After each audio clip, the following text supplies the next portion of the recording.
tenho que faltar um pouco. Portanto, a Estratégia Nacional para a Erradicação da Pobreza Extrema define as ações estratégicas necessárias para combater a pobreza extrema num horizonte 2020 e 2026. A estratégia tem um foco no reforço do sistema da proteção social e na contribuição que a proteção social tem no desenvolvimento social e econômico, inclusive e sustentável.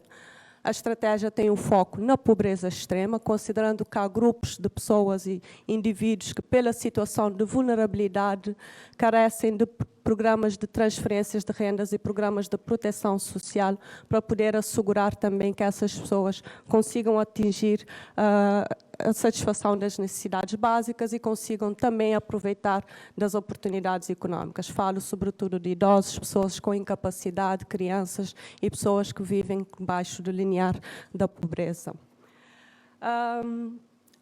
O documento tem uma estrutura, foi solicitado nos termos de referência, que teria que ser um plano de ação muito prático, com objetivos claramente definidos, com um perfil muito claro, específico de quem será o grupo-alvo dessa estratégia, mas também com medidas específicas referente a cada setor que tem responsabilidade, quadro de indicadores. Portanto, o documento acaba por ser um documento orientador, mas que estabelece algumas linhas que permite também uma programação anual por parte dos setores.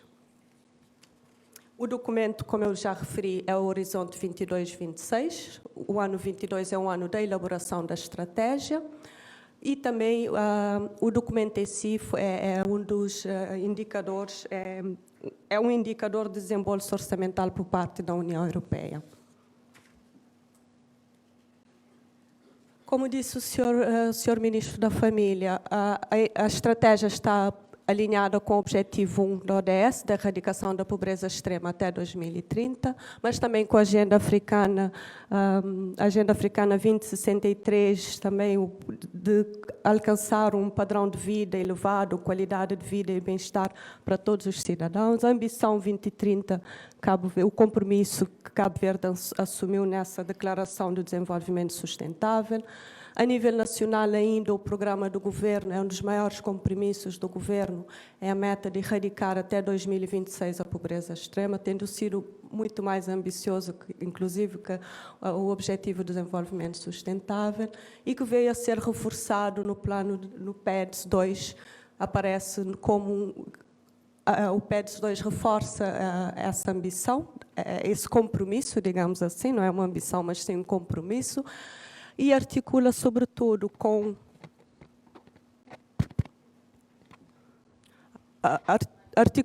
o INEP articula-se também, está integrado dentro do pilar social, onde existem outros programas, como o Programa de Capital Humano, Inclusão e Mobilidade, mas também é complementada pelo pilar econômico.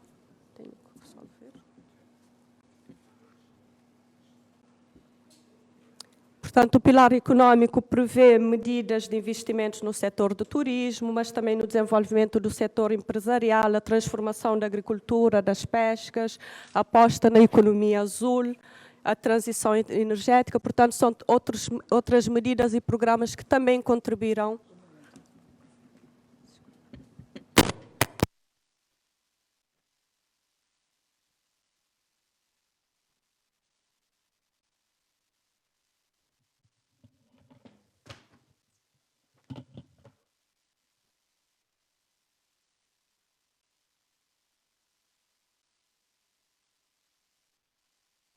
Acho que é bom presságio para a estratégia. Alô, alô.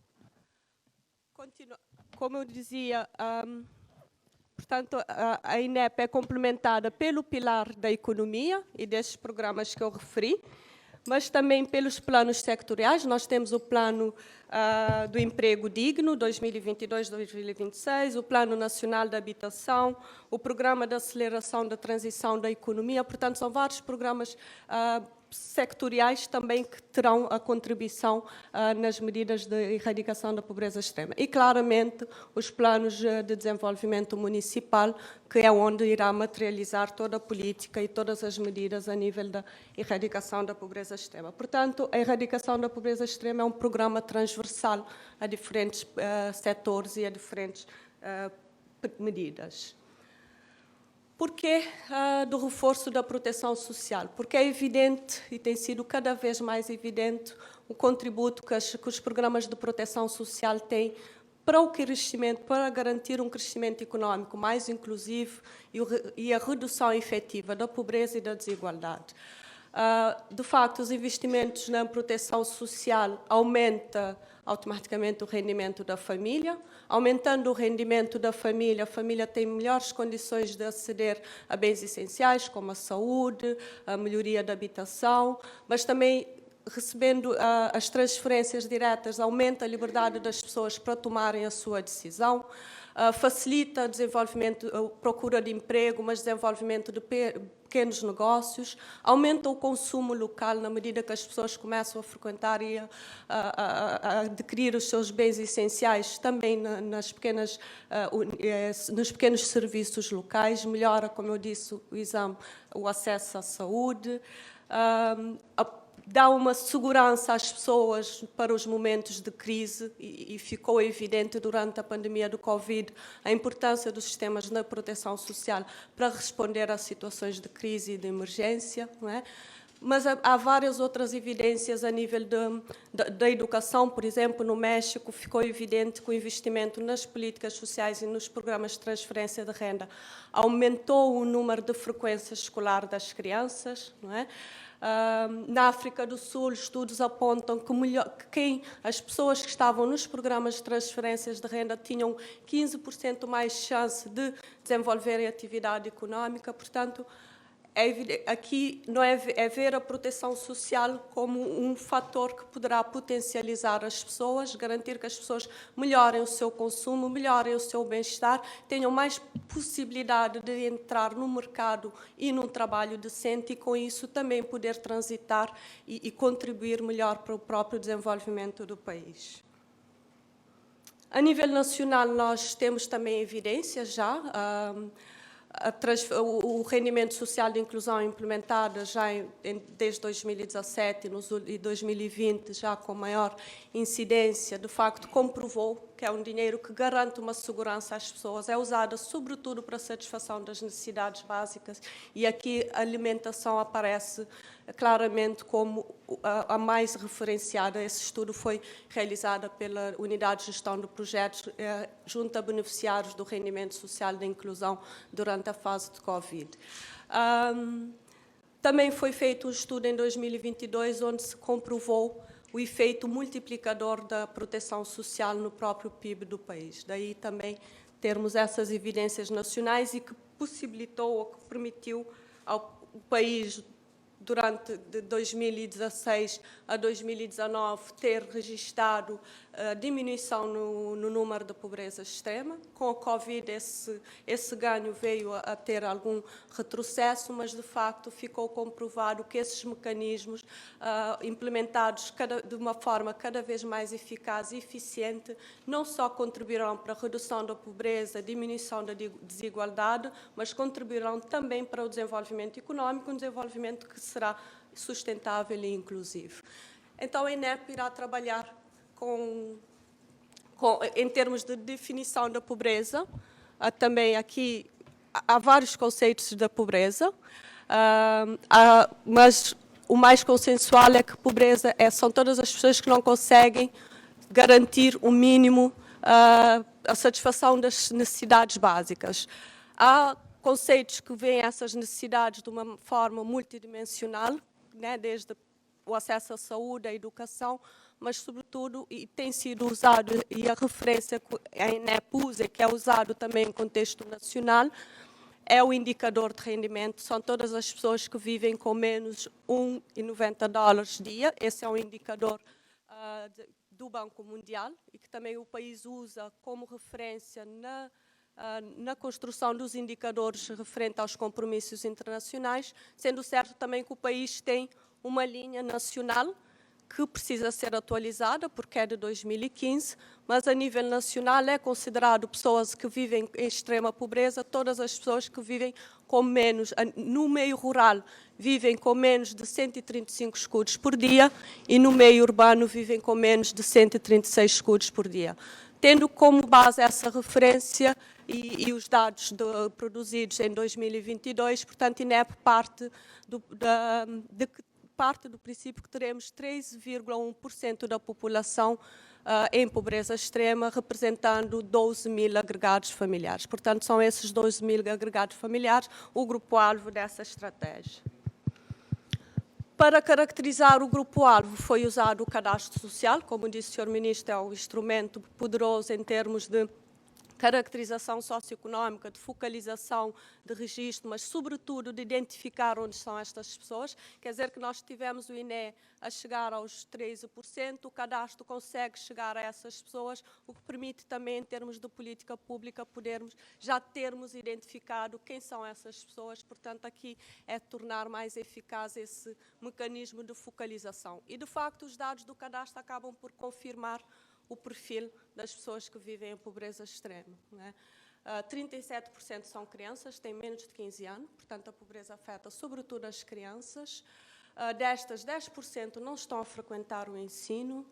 A grande parte são crianças dos 0 aos 4 anos, né? Representam 65%. 85% dessas famílias são representadas por mulheres. Muitas vezes é a única fonte de renda da família, dedica-se sobretudo ao trabalho informal, de baixo rendimento e de rendimentos incertos. 20% não sabe nem ler nem escrever, portanto é analfabeto. Temos cerca de 5 mil idosos sem nenhuma prestação social. Felizmente este ano vai-se aumentar 3 mil, mas fica ainda 2 mil por ser integrado, né?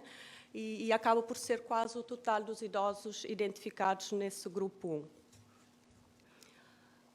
1. Em termos de indivíduo, 60% têm escolaridade básica, 23% nunca frequentaram qualquer estabelecimento de ensino, 53% dessas famílias não dispõem de saneamento básico, portanto, de acesso à latrina e aos meios de saneamento, não têm água canalizada, água da rede, vivem em casas superlotadas, são casas de 1 ou 2 cômodos, em média 6 a 7 pessoas,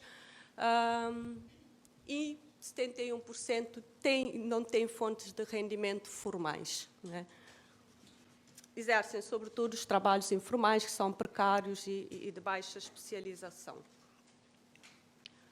Portanto, aqui é a visão da estratégia, né? Como eu referi, investir, que são os 3 eixos, portanto, investir nos programas de transferência de renda, uma intervenção multissectorial envolvendo outras áreas também essenciais para o bem-estar das pessoas, e o reforço institucional poderá potencializar, ter famílias, todas essas famílias a beneficiarem de pelo menos uma prestação do regime, uma prestação social e uma das medidas que constam da INEP, que essas mesmas famílias possam também ter acesso a vários programas integrados, que não é específico para a população extremamente pobre, mas que também eles devem ser priorizados, né? Com um reforço institucional, tornaremos o nosso sistema de proteção social cada vez mais universal e eficaz, e tudo isso contribuirá para o aumento do rendimento das famílias, que é o que se quer, que é como se vai medir se essas famílias aumentaram ou não o seu rendimento. Aumentando o rendimento, aumenta as chances do emprego, aumenta a nível dos cuidados de saúde, do acesso à educação e na questão da habitação. A INEP tem 3 eixos. O primeiro eixo, portanto, é a expansão dos programas de transferência de renda. São programas que já estão a ser implementados. A pensão social, claramente, é mais antiga. Nós já temos evidências do rendimento social de inclusão e das suas componentes. O rendimento social de inclusão, portanto, o que é que se propõe agora com o INEP? Mantém como uma prestação focalizada nas crianças, portanto, o rendimento a ser atribuído a agregados com crianças menores de 15 anos, e que esse rendimento, através de um acompanhamento familiar, deve assegurar também que todas as crianças desses agregados possam estar e a frequentar o ensino. O rendimento atualmente é atribuído por 2 anos, mas a INEP propõe que possa ser avaliada a possibilidade de ser atribuído por 1 ano, desde que no fim de 1 ano a família passa por uma avaliação. Caso a família tenha melhorado ou graduado, automaticamente passa para outras medidas e outras pessoas poderão receber o RSI.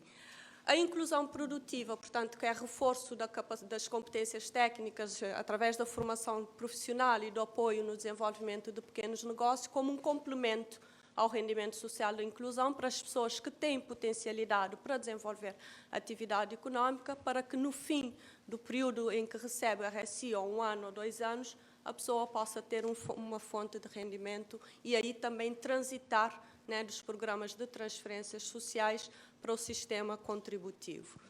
Aqui é priorizar as mulheres e os jovens NEET e essa inclusão produtiva alinha-se diretamente tanto com o programa do emprego digno, mas também o programa de aceleração e da transição. E a pensão social tem que ser cada vez mais efetivo e todos os idosos que, ao atingirem a idade e não tenham nenhuma outra prestação, possam ser integrados, diminuindo assim o tempo de espera. E tudo isso tem que funcionar com um acompanhamento familiar efetivo, que possa acompanhar, garantir que as famílias estejam integradas nessas medidas, possam aproveitar das oportunidades e, sobretudo, poder avaliar também a transição que essa família irá ter com essas medidas. O eixo 2 é a articulação institucional, com várias outras medidas em curso.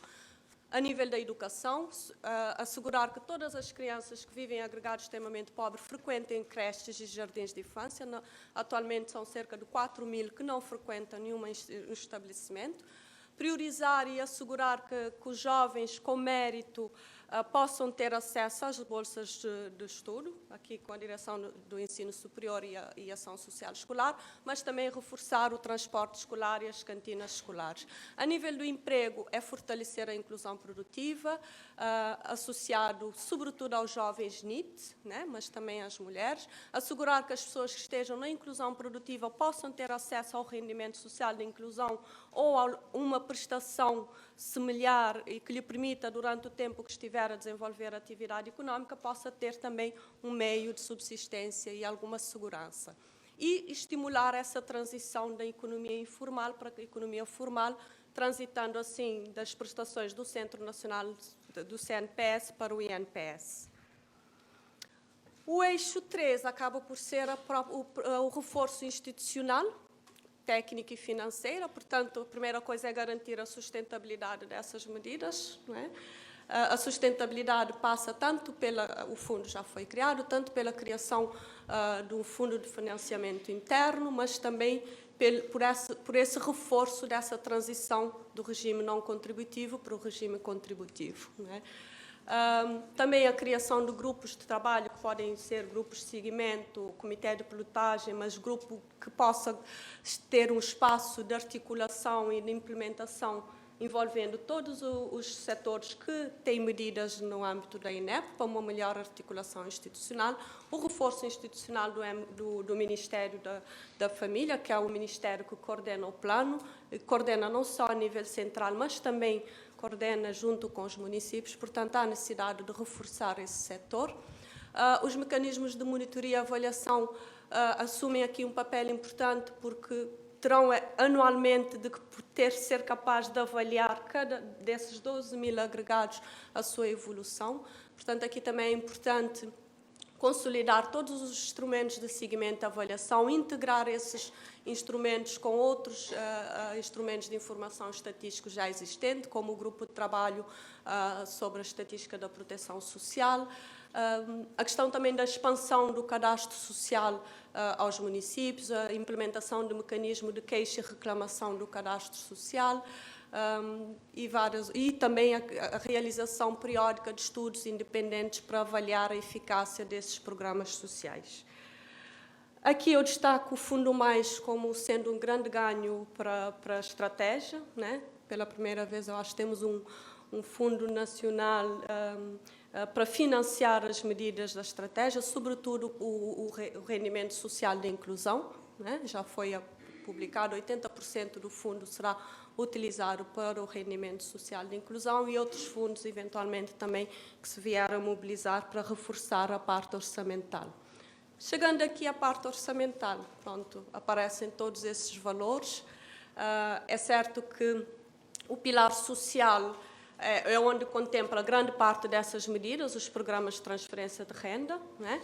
Mas todos os outros programas dentro da educação, da saúde, não será todo o orçamento que irá para a área da erradicação da pobreza extrema, como é certo, e aqui é o desafio de anualmente, a partir deste ano, podermos contabilizar exatamente, né, dentro do orçamento da saúde, qual é o montante que vai para as pessoas extremamente pobres. Então, seria um exercício a se fazer, mas, com certeza, a ideia aqui é que as pessoas sejam priorizadas nessas medidas que já existem. Portanto, o Fundo Mais também está associado ao crescimento do turismo. Quanto mais crescer o turismo, mais fundo terá, mais receita teremos no Fundo mais capacidade terá de financiar as medidas e com a redução da pobreza que a gente quer até 2026, portanto, mais recursos também serão libertados para poder abranger a todos e ir um pouco além. Aqui a decisão é, o cadastro não usa o rendimento como variável de focalização, né? O Próximo Index usa várias outras dimensões e variáveis. Pegando no INE, nos dados do INE, portanto, o INEP propõe que nesse primeiro momento seja priorizadas 12.184 agregados familiares, né? E o orçamento também, o exercício orçamental, usa também a questão da inflação, da possibilidade de se atualizar as prestações sociais, tendo em conta também a inflação. Aqui, os planos municipais da transição é uma questão que foi trazida pelo próprio PEDS, né? O desafio é que cada município possa ter também um plano local de erradicação da pobreza extrema e que anualmente submete projetos de financiamento ao governo. Portanto, aqui é algo que tem que ser discutido junto aos municípios para ver como construir, mas já há uma experiência através das ações de apoio integrado à família, que anualmente as câmaras submetem ao Ministério um projeto de financiamento dentro do seu contexto e dos dados e das necessidades a nível local. Pressupostos para uma efetiva operacionalização do INEP. Primeiro, é a evolução do PIB e a atualização do orçamento do Estado conforme o PIB. A dotação orçamental suficiente para cobrir todo o grupo-alvo. Nós atualmente não temos algum gap, sobretudo a nível do rendimento de inclusão, portanto, há necessidade anualmente de se reforçar esse orçamento do Ministério e de outros setores. Atualizar as prestações em linha à inflação, a utilização efetiva do Fundo Mais na implementação da INEP, que o turismo possa aumentar anualmente 10%, porque todo o exercício orçamental foi feito nessa base. A consolidação do cadastro social enquanto instrumento único de registro, de focalização dos programas sociais, sobretudo dos programas implementados pelo Governo Central.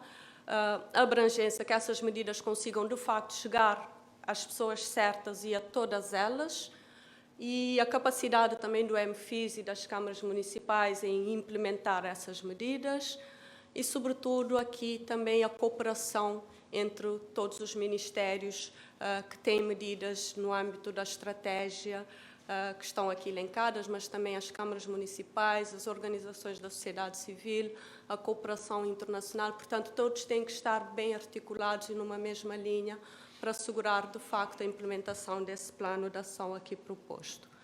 E a meta é que em 2026 nenhuma criança, indivíduo ou família viva abaixo do limiar da pobreza.